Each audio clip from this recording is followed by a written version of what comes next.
고양이에 관한 속설은 정말 극과 극으로 나뉘는데요. 고양이는 재물을 불러들인다.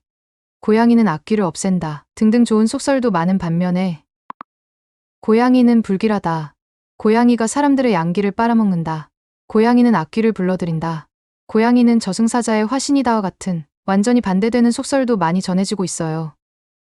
고대 중국 의학 서적을 보면 비교적 흔히 등장하는 난치병 중에 묘기병이라는 것이 있는데요.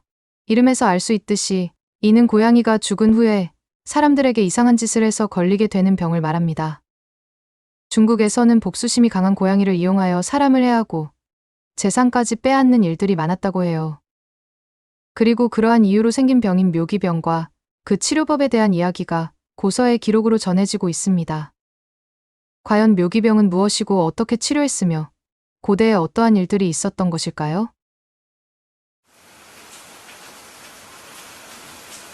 1. 묘기병이란 중국에는 고양이가 사람을 해친다는 전설이 있다. 이는 고양이의 귀혼이 사람을 해친다는 뜻인데 묘기라는 것이 바로 고양이 혼귀를 말한다. 묘기가 가장 성행했던 시기는 중국 수나라와 당나라 때였다. 고대 민간에서는 개는 재물을 가져다 주고 고양이는 죽음을 가져다 준다라는 말이 있었으며 고양이에 대한 인식이 그리 좋지 않았다.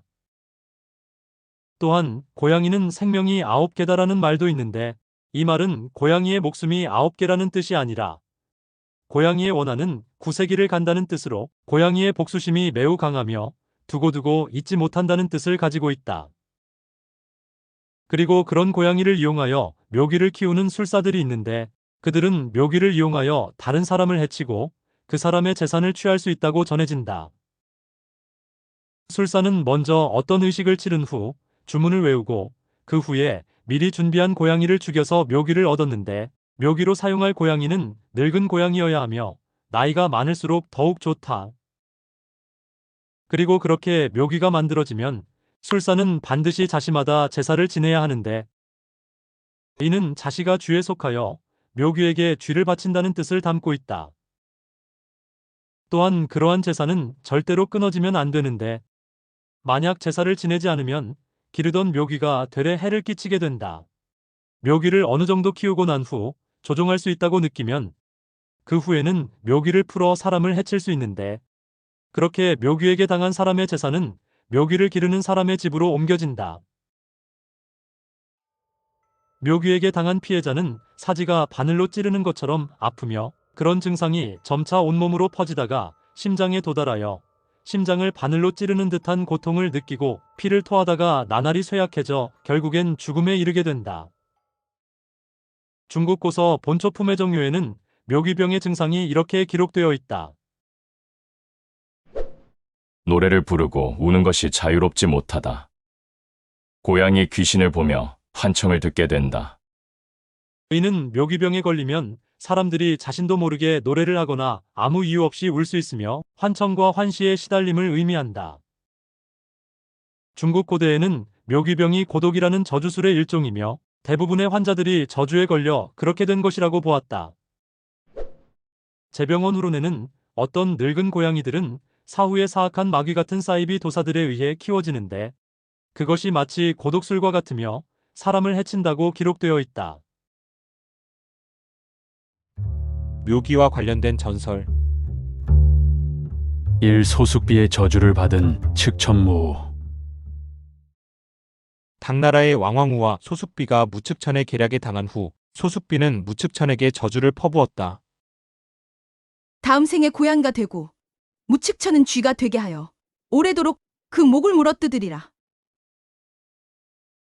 그 후 무측천은 정말 고양이에게 목을 물리는 꿈을 자주 꾸게 되었고 그럴 때마다 두려움에 떨며 잠에서 깨어났다.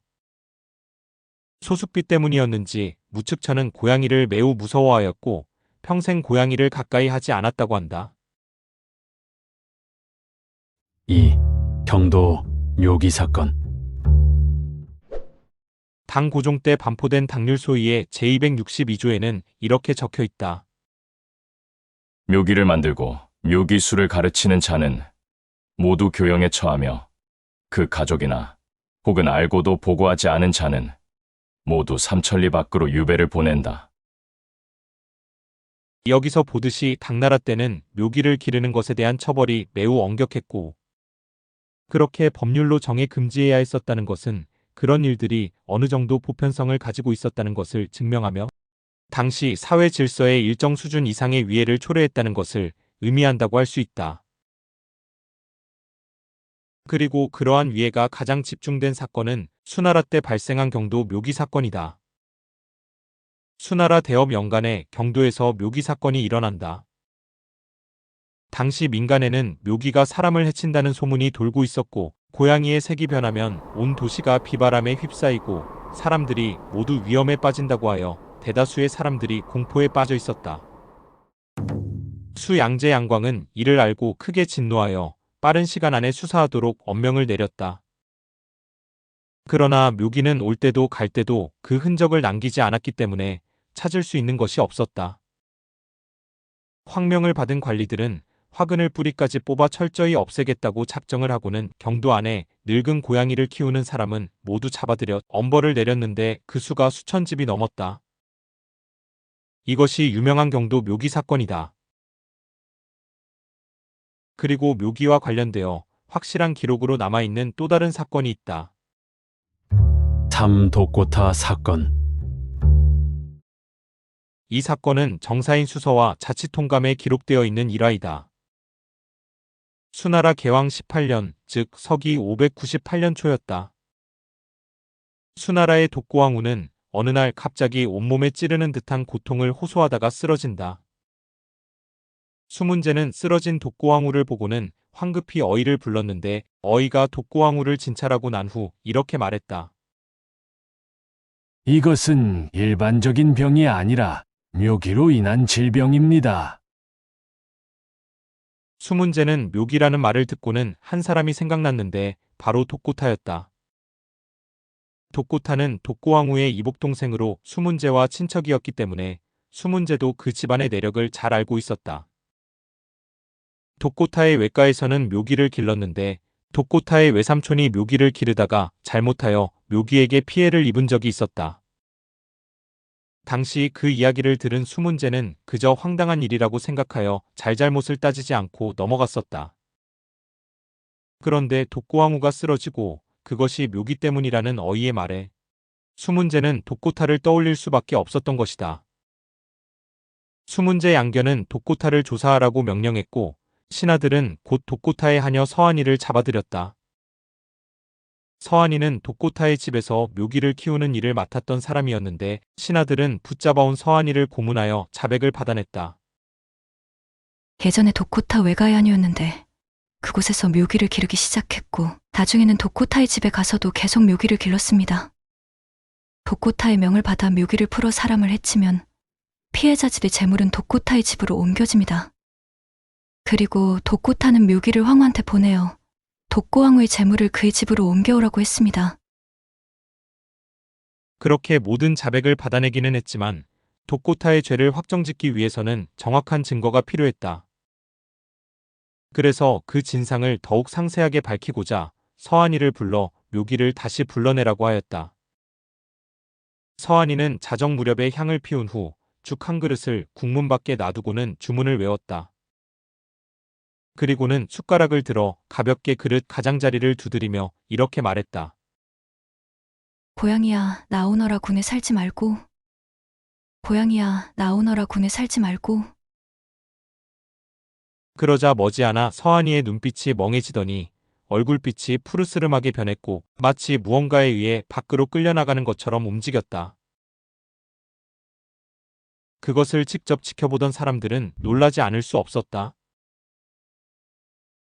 그렇게 사건은 확정되었고 독고타는 황후의 동생이라는 이유로 처형은 면했지만 서민으로 강등됐다가 곧 세상을 떠나게 되었다.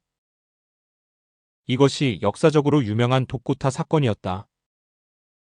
이 사건이 발생한 후 수문제 양견은 매우 진노하였고 같은 해 5월 수문제는 묘기를 키우거나 연매, 고독술 같은 술법으로 사람들을 현혹시키는 도사들을 모두 잡아들였고 처형하거나 변방으로 유배 보냈는데 이때 처형된 사람의 수가 1000명을 넘었다. 그리고 훗날 변방 지역에 고독술이 퍼지고 동남아에 강두술이 퍼지게 된 것도 어쩌면 중국에서 유래한 것일 수 있다고 보는 의견이 많다. 이러한 묘기병에 대해서는 그 치료법들도 전해진다. 주우비급방에는 묘기병을 치료하는 방법이 기록되어 있다. 녹각을 잘게 빻아 물과 함께 복용하면 완치할 수 있다. 또한 손사막의 청금요방에도 묘기병의 치료법이 기록되어 있는데 예를 들면 붉은 뱀이나 죽은 고양이의 머리를 태워 재로 만든 후 복용을 하는 방법 등이 전해지고 있다. 중국 고대 기록과 전설을 찾아보면 사후에 요괴가 될 수 있는 동물들에 대한 내용이 매우 많은데 그 중에 개는 없으며 개 귀신과 관련된 내용은 없다는 것을 발견할 수 있다. 중국 고대 사람들은 사후에 사람을 해칠 수 있는 동물을 음에 속한다 하였고 그렇지 않은 동물은 양에 속한다고 하였다. 고양이는 음에 속하는 동물인 것이다.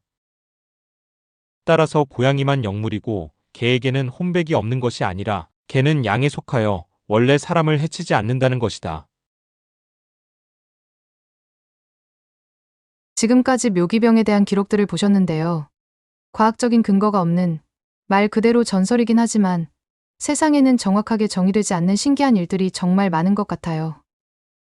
동서양을 막론하고 유독 고양이에 대해 이런 말들이 많이 전해지는 것을 보면 고양이에게는 뭔가 비밀이 숨겨져 있는 것 같은데요.